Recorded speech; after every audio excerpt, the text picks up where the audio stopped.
let's talk about more allegations against Diddy. It feels like the story just never ends. It's just an ongoing barrage of claims. And again, before we get started, I want to reiterate that none of these accusations are in any way proof of him doing anything wrong. Certainly the video of him in the hotel with Cassie is evidence and proof of him doing something evil and awful, but all of these things are just allegations, and for the most part they're all coming from anonymous accusers, so you have to take all of that with a grain of salt, and you can't really give it the weight that it needs now because you just don't know who these people are in a lot of respects.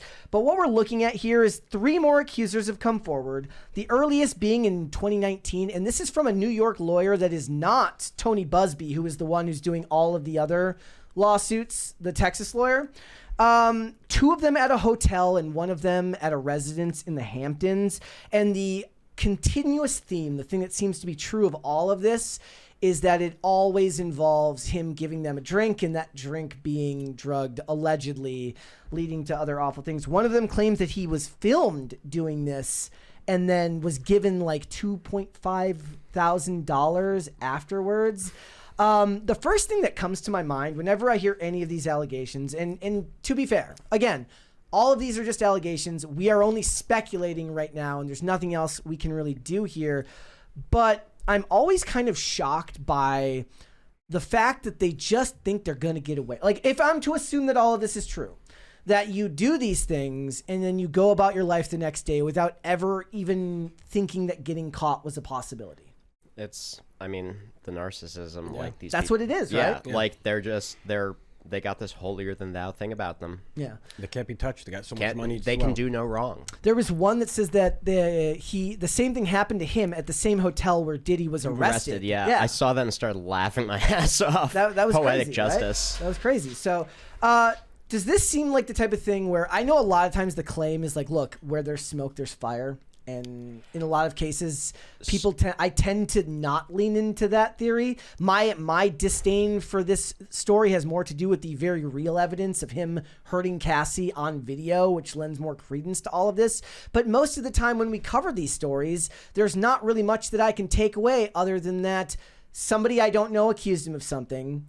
I don't know whether they're credible because I don't know who they are. And even if I did, I don't know what to say about that because I can't know. I wasn't there, and I don't have the physical evidence to say that it happened or not. I would agree, but also given his past, like being how he was, and like also being with Biggie and Pac, and like in that realm, like it's not too I really believe it. He was some hood rat that came out, he got big, and then he's like, damn, I'm fucking God. Like, that's how that goes. That's happens to a lot of rappers. There was also an accuser who says that in 2007 that he had done the same thing. He said that at a white party in 2007, he was working as security, and Diddy gave him a drink. And my first thought was like, why would you take the drink if you're working as security? There was a interview from like the late 90s with Michael Jackson, back when the like pedophilia accusations started getting levied against him, and they were saying, so, well, are these allegations true? And he says, no, go ask the guy up the street. And then they asked him who the guy up the street was, and he wouldn't say. But apparently the guy up the street at that time owning that house, the only other house that it could have been was P. Diddy. And that there was a house like that he owned on that street that they found tunnels like back and forth and shit. Wow, yeah, okay. No, like it goes deep, dude. Like that's why there's so much to it. It's weird. You see a movie and you're like, that couldn't happen, and then you realize that the real world so much is actually worse. Crazier than any of these stories. And look, a lot of people are now being tied into this as well. LeBron James is being like, he's taking a step back and he's not going to be playing for a while for personal reasons, they're saying. And a lot of people are saying that like he's worried about being on this list. And look, who knows whether that's true or not? I have no idea. But I'm saying, but the point is that when you have this many accusations over you, and all of it involves, questionable behavior with groups of other people, anyone that was even close to your inner circle is now going to have their life microanalyzed, and anything they do is now suspect to anybody who is even the slightest bit conspiratorial. Oh yeah, no, they've all these people have been investigated. They're probably still being investigated as it goes on. Yeah. the other thing was that, look, with Jay-Z now, that's another name that's attached to this. That was a big story earlier in the week, was that because this person, it was part of the Tony Busby lawsuit, was willing to come out and now attach Jay-Z's name to it, that adds at least a slight bit more credibility to it. Got another $20 from Just Because I'm Free. I do hope Trump releases not just the Epstein files, but also the Diddy files. Let's start off this culture war. What if they're the same files?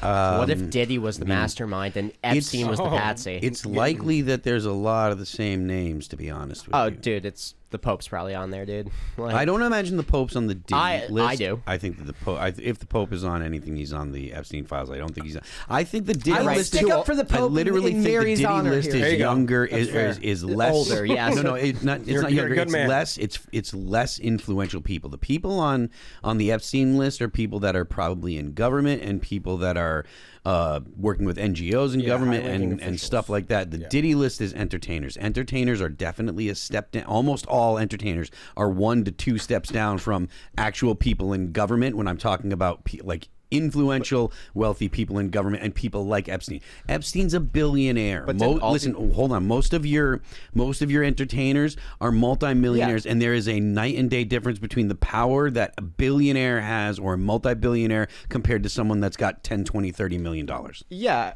but didn't like all these politicians also go to these Diddy parties for like decades? Like as long as they were happening, you got people like Kamala Harris in there, Hillary Clinton. Like it wasn't like, you know, they weren't there. I don't know.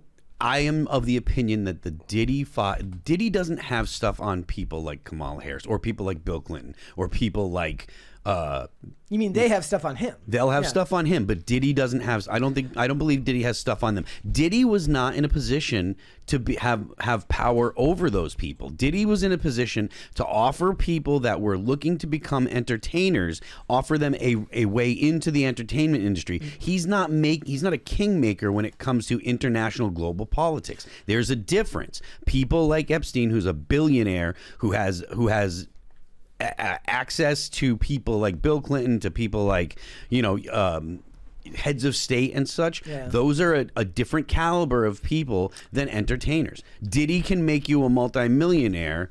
Epstein could make billionaires. What I thought was funny, like, did you see that story last week where George Clooney just got played by Obama and got left holding the bag for he basically tricked him into writing this op-ed so that he could get Biden out, and then Clooney gets left holding the bag, so all of the gazillionaires in Hollywood who were originally holding back the purse strings and weren't committing tons of money to Biden's re-election campaign then broke open the pocketbooks for Kamala Harris, and when she lost, it's not Obama who gets caught holding the bag. They go to Clooney, they're like, you said we were going to win. What the hell? The politicians are skeevier, even more so, I think, in my opinion, than the actors and the actresses, who are just useful idiots to a lot of these people. And the higher you get, they're closer to the political power than they are to the entertainment power. Entertainment power is just that. It's entertainment. Political power is real power, and there is a distinction between the two. And again, the point that I think the best way that articulates it is Diddy is not making politicians. Diddy doesn't have stuff on politicians. Diddy has stuff on people that Diddy didn't have anything to offer people in politics. Diddy had something to offer people that wanted to be entertainers. Go ahead. I mean, like, I get what you're saying, but like, when there's a certain subset of people that partake in a certain subset of despicable acts. You mean like they could get caught doing it? And when you have the same, like, a similar enough social circle, like, they're going to intermingle at a certain point. I refuse to believe that there's not going to be any correlation between those two lists. Okay. Well, I mean, the refusal to believe is you've already made up your mind, which is fine. But I mean, the arguments that I made are legitimate. But the most logical explanation is that whole line is that, like, there's a subset of people who are powerful, who have money, regardless of what the level of power or the money that they have is. They just, they intermingle. They know each other. Just because they know each other and intermingle doesn't mean that they're going to have the ability to rape kids. It doesn't mean that it doesn't mean that people that Diddy has, like, look, if you're an extremely wealthy, powerful person and you go to Diddy's party, you're probably not going to be like, oh yeah, it's safe for me to do this, because there is a distinction. You don't feel comfortable around the people that Diddy hangs out with. I don't think any of them have to feel safe to do it. I think they do it because they're powerful and rich. Yeah, okay. I don't think that you see the distinction between the two, or that you don't make a distinction between the two. And I do believe that there's a significant distinction. There are too many people that think that millionaires and billionaires are the same, and they're not. They're different. Yeah, they're different, but when your millionaires and billionaires are raping people, like, it's a little similar. But I mean, again, you're implying that they're the same thing. The correlating factor is not that they're millionaires and billionaires. The correlating factor is that they're powerful rapists. The correlating, well, you don't have the you don't know who knows who, right? And the idea that that P. Diddy is in a position to have power over people that are billionaires, I don't believe it, because he just doesn't have any. He is vulnerable to those people. Those people are not vulnerable to him in the same way. Okay, yeah, I mean, sure. P. Diddy's in jail right now, No. and the people that are on that were on the Epstein list, none of them are in jail. Epstein's dead. Yeah. P. Diddy's in jail. So I don't think that P. Diddy, if P. Diddy was of the caliber of Epstein, he would be dead or out of jail. For now, I mean, he's still alive. Well, there's a lot of questions still to be asked. One of the other things that I thought was really interesting was, given the accusations that did just come out about Jay-Z, like he showed up at his daughter's movie premiere the other day, looking supposedly to put on a united front for the family to make it seem like nothing was wrong. But he has a deal, Roc Nation, his company has a deal with the NFL. And a lot of people were wondering whether they were going to, cut ties with him, given the seriousness of the allegations. But NFL Commissioner Roger Goodell says that their relationship with Roc Nation is not changing amid the allegations. This is his quote. He says, "We are aware of the civil allegations and Jay-Z's really strong response to that. We know the litigation is happening now, so for our standpoint, our relationship is not changing with them, including our preparation for the next Super Bowl," which is what a lot of people were asking. Wasn't Jay-Z the guy on video in an elevator beating the shit out of a woman? No, that was Diddy. Oh. That was Diddy. Oh. That was my point earlier, was that, look, I can't know whether any of the sexual assault allegations are true. I can know that there's verifiable video evidence of him committing an egregious physical assault against a woman, which so is that's going who to you were talking about earlier. Yes, Okay, yeah, yeah. okay. So I just thought that was interesting, because one of the big things about his connection with the NFL was like the implementation of not just entertainment like halftime shows, but the implementation of social justice themes in the NFL, which a lot of people have taken issue with. So be that as it may, whatever it may be, there's going to be a lot of stories coming out in the next couple of years. I don't think this is going to end anytime soon. I am weary of the releasing of those lists, because that just screams false flag to me. However those lists come out, they feel like very easy things to doctor and fake. I don't know how you prove chain of custody on any of that stuff. Yeah. It's very, very difficult, and it's kind of like how the flight logs have become a shorthand for both sides. Everyone's like, well, so-and-so was on the flight logs. Well, Trump was on the flight logs. Yeah, well, he never went to Little St. James. Or he only flew to New York. Look, it's very easy to convince dumb people of something if all you're using is a name on a list. Yeah. Thanks for watching. Listen to full episodes of Pop Culture Crisis on Spotify. Keep up with us on social media and make sure you subscribe and ring that bell so you never miss the show. Bye, guys.